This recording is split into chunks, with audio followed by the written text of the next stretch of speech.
Assalamualaikum warahmatullahi wabarakatuh. Perkenalkan, nama saya Novia Mary Wahyuni. Saya akan mempresentasikan tentang bentuk-bentuk komunikasi. Bentuk-bentuk komunikasi itu terbagi menjadi 3. Yang pertama yaitu komunikasi pribadi. Yang kedua, komunikasi kelompok. Dan yang ketiga adalah komunikasi massa. Yang pertama kita akan membahas tentang komunikasi pribadi.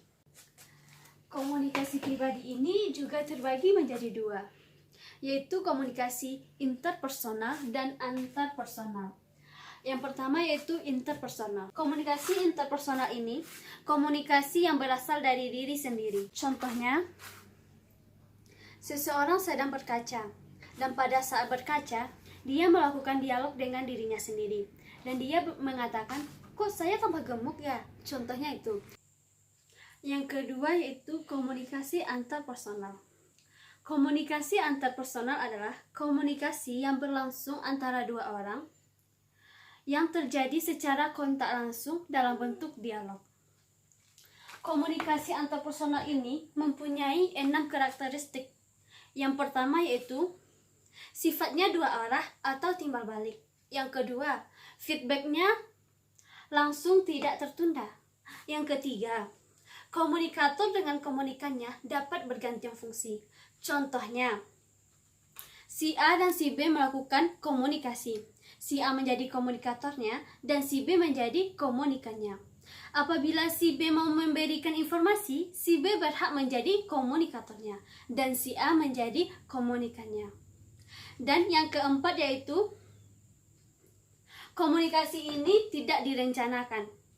Yang kelima yaitu komunikasinya tidak terstruktur. Maksudnya yaitu komunikasi ini tidak berfokus pada satu masalah saja, tetapi bisa berbagai masalah. Yang terakhir adalah komunikasi ini banyak terjadi antara 2 orang, bahkan lebih dari 2 orang atau sekelompok kecil orang. Tujuan komunikasi antarpersonal.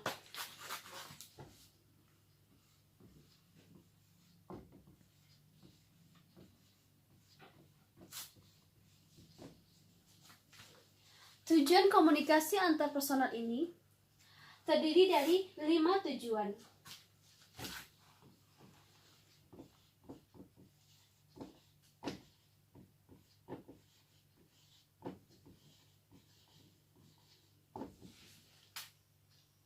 Yaitu pertama adalah mengenal diri sendiri dan orang lain. Contohnya, kita dengan teman kita melakukan komunikasi. Pasti dari kita melakukan komunikasi itu, teman kita mengetahui bagaimana diri kita dari teman kita. Dan kita bisa mengenal diri teman kita sendiri itu, yaitu dengan teman kita itu memperkenalkan dirinya kepada kita. Yang kedua yaitu mengetahui dunia luar. Contohnya, kita juga berkomunikasi dengan teman kita. Dalam komunikasi itu, teman kita memberikan informasi tentang dunia luar, gambaran-gambaran dunia luar, bagaimana dunia luar di sana yang tidak kita ketahui. Jadi, dengan informasi yang diberikan teman kita dapat mengetahui dunia luar. Yang selanjutnya, menciptakan dan memelihara hubungan menjadi bermakna. Contohnya, kita melakukan komunikasi dengan teman kita.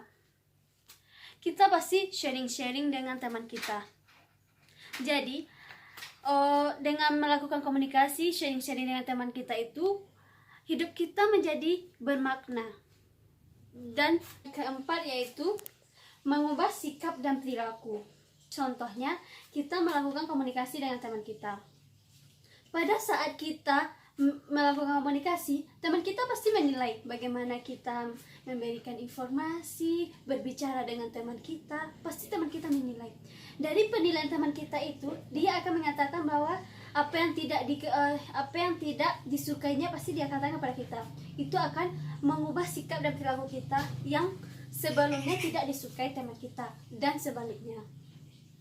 Dan yang terakhir yaitu bermain dan mencari hiburan. Contohnya kita berkomunikasi dengan teman kita. Pada saat komunikasi, teman kita atau kita memberikan sesuatu informasi yang membuat kita tertawa. Yang kedua yaitu komunikasi kelompok. Komunikasi kelompok ini juga terbagi menjadi dua. Komunikasi kelompok kecil dan komunikasi kelompok besar.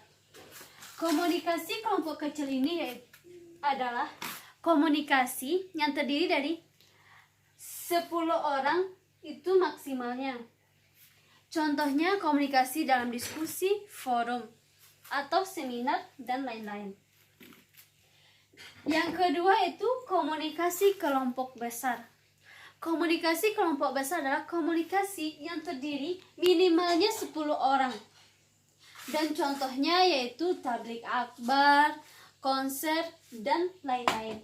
Jadi, dapat kita simpulkan bahwa komunikasi kelompok adalah suatu bidang studi, penelitian, terapan yang tidak menitik beratkan perhatiannya pada proses kelompok secara umum. Komunikasi kelompok ini juga mempunyai elemen-elemennya yang terdiri dari 4 elemen. Yang pertama yaitu interaksi tatap muka. Yang kedua, jumlah partisipannya yang terlibat dalam interaksi. Yang ketiga, maksud dan tujuan yang dibahas.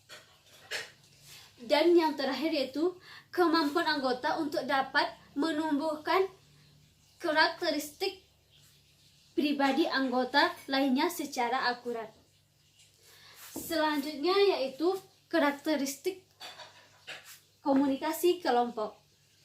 Komunikasi kelompok ini bersifat normal. Yang kedua, komunikasi kelompok terorganisir, maksudnya terstruktur. Yang ketiga yaitu komunikasi kelompok terlembagakan, ada aturan mainnya. Yang keempat, komunikator dan kelompok ini haruslah mencoba mengisolasi beberapa proses yang sederhana dan mudah dimengerti dari sekian banyak proses yang timbul secara stimulan. Dan menggunakan beberapa istilah yang akan memudahkan untuk mengorganisir pengamatan. Selanjutnya yaitu karakteristik komunikasi kelompok. Karakteristik komunikasi kelompok ini terdiri dari 5 karakter. Yang pertama, langsung dan tatap muka. Yang kedua, lebih terstruktur. Yang ketiga, formal atau rasional. Yang keempat, dilakukan secara sengaja atau direncanakan. Dan yang terakhir yaitu para peserta lebih sadar akan peranan dan tanggung jawab mereka masing-masing. Komunikasi kelompok ini juga mempunyai fungsi. Yang pertama itu fungsi hubungan sosial. Fungsi hubungan sosial ini adalah bagaimana suatu kelompok mampu memelihara dan menetapkan hubungan sosial di antara para anggotanya. Yang kedua yaitu fungsi pendidikan. Fungsi pendidikan adalah bagaimana sebuah kelompok secara formal maupun informal bekerja untuk mencapai dan mempertahankan pengetahuannya dari anggota-anggota lainnya. Yang ketiga yaitu fungsi persuasi. Fungsi persuasi ini adalah seseorang anggota kelompok berupaya mempersuasi atau membujuk anggotanya supaya melakukan suatu tindakan atau perilaku yang untuk kebaikan mereka atau kelompok mereka. Yang selanjutnya yaitu fungsi memecahkan masalah. Di dalam sebuah kelompok pasti mempunyai masalah. Jadi, di dalam kelompok tersebut bisa kita musyawarahkan untuk memecahkan masalah kita. Dan yang terakhir yaitu fungsi terapi. Maksudnya yaitu membantu setiap individu mencapai perubahan personalnya. Membantu sebuah individu untuk mencapai perubahan personalnya. Yang terakhir yaitu komunikasi massal.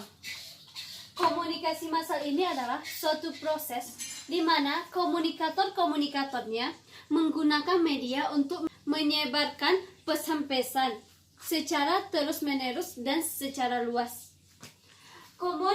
komunikasi massa contohnya yaitu pers, televisi, internet, radio,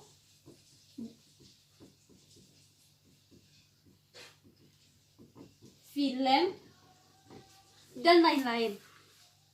Selanjutnya yaitu karakteristik komunikasi massa.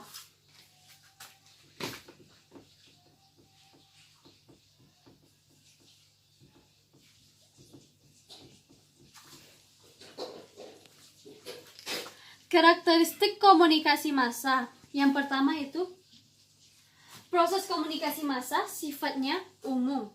Yang kedua, audiens atau pendengarnya heterogen. Yang ketiga, penyampaian pesan menimbulkan keserempakan. Yang keempat, hubungan komunikator dengan komunikan bersifat non-pribadi atau secara umum. Yang kelima, komunikasi berlangsung satu arah. Yang keenam yaitu kegiatan komunikasi dilakukan secara terencana atau terstruktur. Dan yang terakhir yaitu penyampaian pesan dilakukan secara berkala, tidak bersifat temporer. Selanjutnya kita pindah ke proses pesan komunikasi massa. Yang pertama, menghendaki organisasi resmi dan rumit tidak melakukan operasinya. Yang kedua, memerlukan keahlian orang-orang dan yang bekerja. Yang ketiga, memerlukan pembiayaan dan pengawasan keuangan. Yang keempat, memerlukan manajemen yang baik.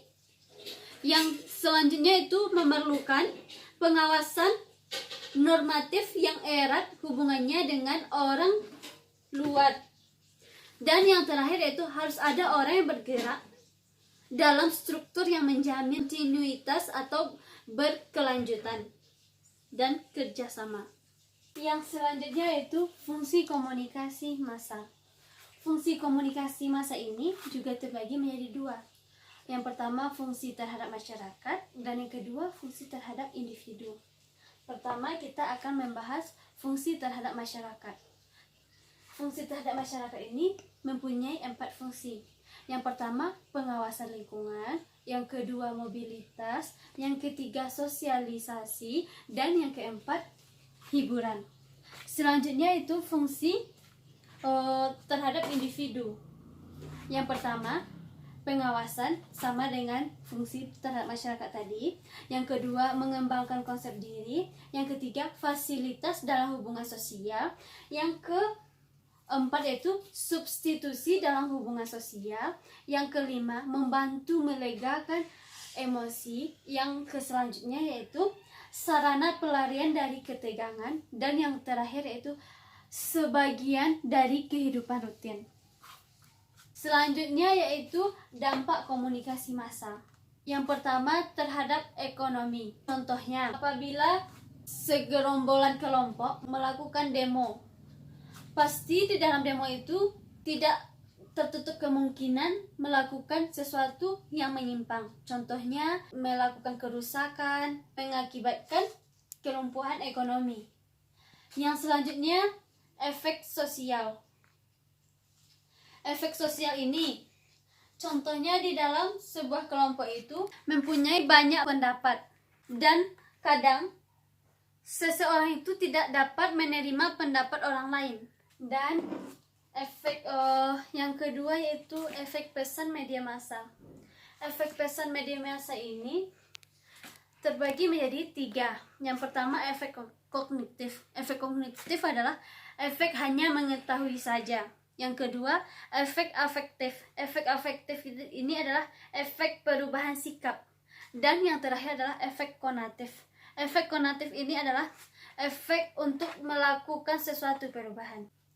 Sekian presentasi dari saya tentang bentuk-bentuk komunikasi. Apabila ada kekurangan atau kesalahan, saya mohon maaf. Saya Novia Mary Wahyuni pamit undur diri. Wassalamualaikum warahmatullahi wabarakatuh.